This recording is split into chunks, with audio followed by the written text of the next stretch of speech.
Are you editing video projects and you would love to have some ideas on how you can structure your folder content so that you can find your video assets more quickly and easily? On this video, I'm going to share with you my folder structure that I use to keep track of my video assets so that it saves me time from having to search for all the video clips that I'm looking for, especially if it's an older clip and I'm wanting to go back and find that in order to use in my current video project, for example. I can spend a lot of time trying to find those video clips. So this helps save time for that. If you are interested in streamlining your process, then stay tuned because hopefully this will help you.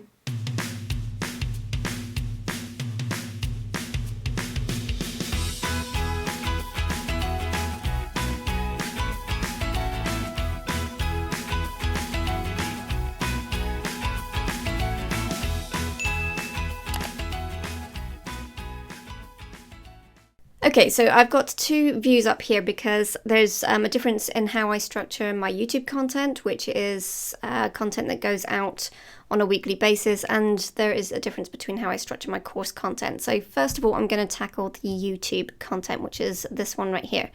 So this I actually save on an external hard drive, and it is dedicated basically to my YouTube videos. So what I do, in this case, I've got a folder here called video to differentiate between the Samsung setup, but you don't have to have that. You could potentially put these into this section right here and skip that folder. But basically you want to have your categories. So here I have the ads, other YouTube, all those kind of things. So you want to have the type of project that it is so that you can quickly refer to it. And then because again, this is regular content that I'm putting out, I break it down into year and then month. And obviously I only have the last few months here because again, it's an external hard drive and I run out of space. So when I get to the, low on disk space, I then just archive the older videos. I do have a templates folder and a thumbnails folder for reference so that I can access things like my intro and all those kind of things as well. Then I go another level deep. So here, let's say we've got April 2020. I now got the specific days I'm planning on posting. So on April 14th, I posted a video called You're Not Pretty Enough, which is basically talking about how you feel about yourself on camera. But basically what I've done here is I just dump all of my contents or my assets into this folder right here. So initially this edited folder doesn't exist. I've got my images for my thumbnail, I've got my video clips that I'm going to edit, and that's it. Once I've edited my thumbnail, once I've edited the video clips, I put the final project into this edited folder and I create that edited folder at the time. And then I dump those into there. So these are, my thumbnail and then I've got the actual video underneath it here. But you could do it a different way, which is how I do it with the courses actually. You could actually change this edited folder to a raw files folder like I've got up here, and then dump all of these into the raw files folder, so that would be here in effect, and then have the edited versions over here in this section, which would mean that if you want to refer to those final images, the final image or the project, then you wouldn't have to go an extra level deep if you didn't want to.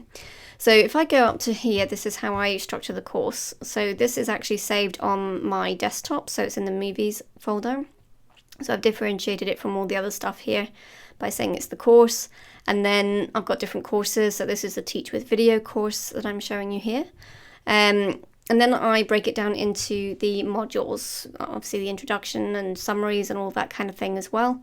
If we do module 1, getting started, here, like I just described, I have the raw files folder where I have all the raw files that I needed to edit from.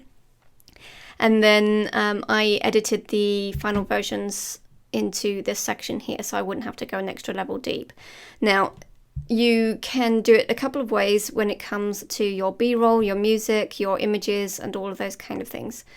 You could put it entirely all into the raw files folder like I do here, for example, in the YouTube folder.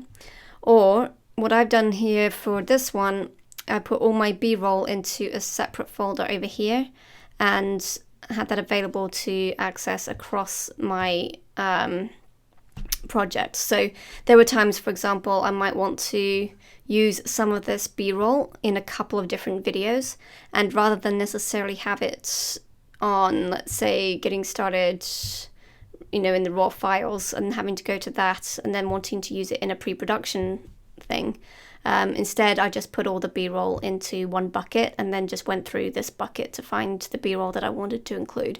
So that's another way that you could do it if you wanted to, and there is no right and wrong. It's going to be what works for you. I think the important thing is that you do organize your files, because when you are trying to find them for this project that you're working on, it's helpful to have it available, but especially if you want to refer back to any files in the future. So for example, with this B-roll file folder I have here, I know that I don't necessarily have to go back and, you know, get images of the ring light or the shotgun microphone or, you know, the point of view camera light, all of those kind of things. I've already got that material. I don't have to reshoot it necessarily.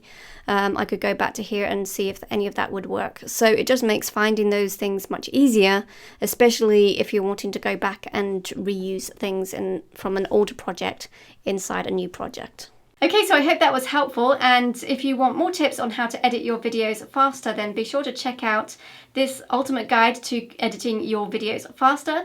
The link for that is in the description below. And also let me know in the comment section if you've ever had trouble finding your files before. Come on, I'm not the only one, right?